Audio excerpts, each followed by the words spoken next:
Hey you guys, today's lab 13 and we're going to be testing 7 mystery elements. You have 7 pure elements given to you today.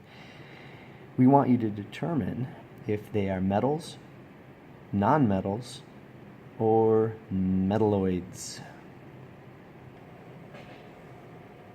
As you can see here on periodictable.com or ptable.com, the metals are the alkali metals, the alkaline earth metals, the transition metals, the lanthanides and the actinides, and these turquoise ones you can see over here are the other metals.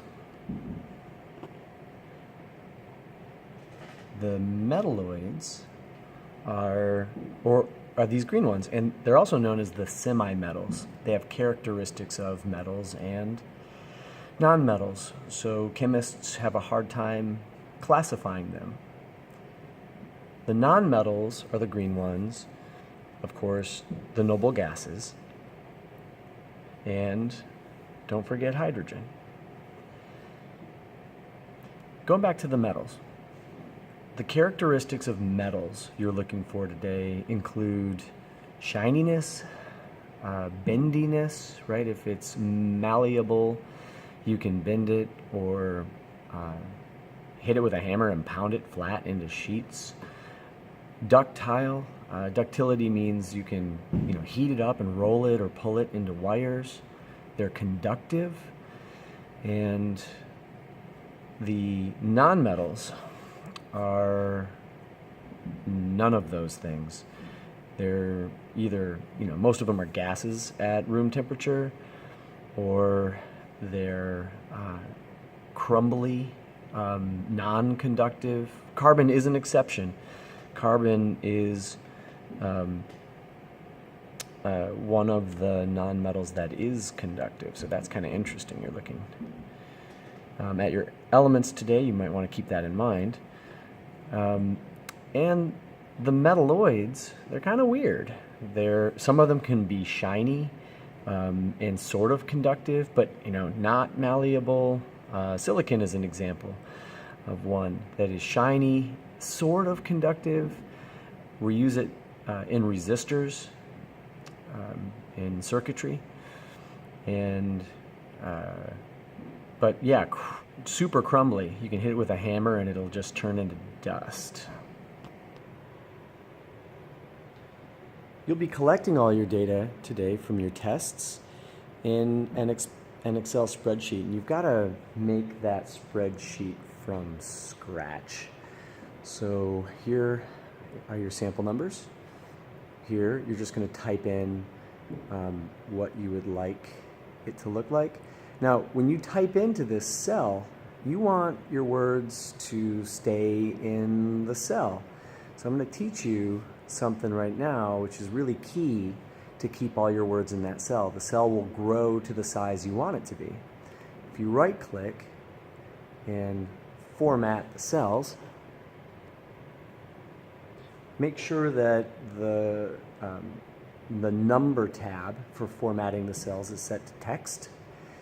And then go to alignment, and you can see I've already checked the wrap text box, and that's going to allow the text to stay in that cell. So if I click OK and I write Mary, here's my clipboard, where's my keyboard, I mean. Mary has a little lamb.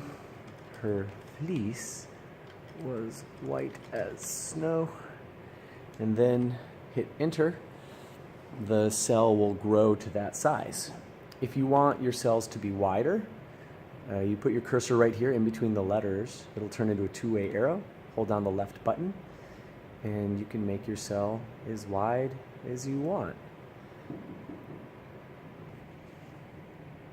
I hope you noticed in the data table and from the reading of the lab that there are destructive tests that afterwards you might have to use a second sample, and there are non-destructive tests. So please do the non-destructive tests first, and that'll preserve how much stuff you need to use.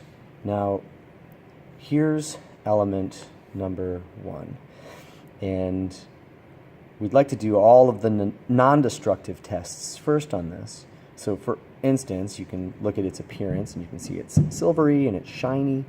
It's also bendy, and you know, that's obviously indicative of what a metal would do. Now, you can also just check its conductivity with this handy-dandy conductivity tester. It's so simple. You got little alligator clips, and you just touch 2 sides of your sample, and if your LED lights up, then it's conductive. And then the crushing test you can do next. So do those first. You know, do the conductivity and the appearance first, because that's not going to mess with your sample further down the road. And no matter what I do, I cannot crush this into dust. I cannot pulverize it. It does bend, and it, you know, conforms to the shape of the crucible here, but or the pestle and mortar.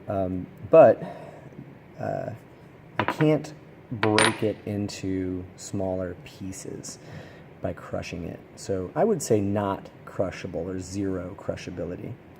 Then you can throw your sample in one of your wells of your well plate, and this is where you'll do your chemical tests, your reactivity tests. So here's water, here's our copper 2 chloride, and here's our diluted hydrochloric acid. Because we're using these 2 things today, I am going to ask you to put your hair up and wear goggles. I want to demonstrate one of the tests, so let's just do the water test. And you put a little bit of water on it, on your sample, and looks like it's on top of this, the sample's on top of the water.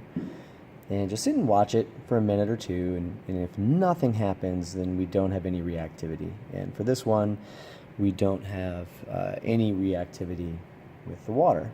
Now, we don't want you to use another sample. We don't want you to waste the samples. So take a piece of paper towel and absorb all of the water out of the well. If you get this stuff on your fingers, whether it's water or the copper chloride or the hydrochloric acid, just wash it off. Go over to the lab sink and wash it off. All right, then you can do your second sample, your copper 2 chloride. See if it reacts. Now, these are potentially destructive tests, so you might destroy your sample. And if that's the case, if you completely destroy your sample and can't easily dab the liquid out of the well plate, then please use another sample. Otherwise, use as few samples as possible. You know, for instance, for element 3, we have these tiny, tiny little pieces. Try just to use one of those tiny pieces. You don't need to use many. We don't have many. All right, cool. When you're all done, I want you to take your well plate, which is going to be filled with chemicals and some of your elemental samples, and tap it out on these mats that we have out for you in the center of the lab. And make sure everything's cleaned out. You can even use your fingers, get stuff out of there. And then I want you to take your well plate over here to the main lab sink and rinse it out nice and clean. Wash your hands and return this dry, please, to your lab bench for next period. All right, good luck today. Have fun.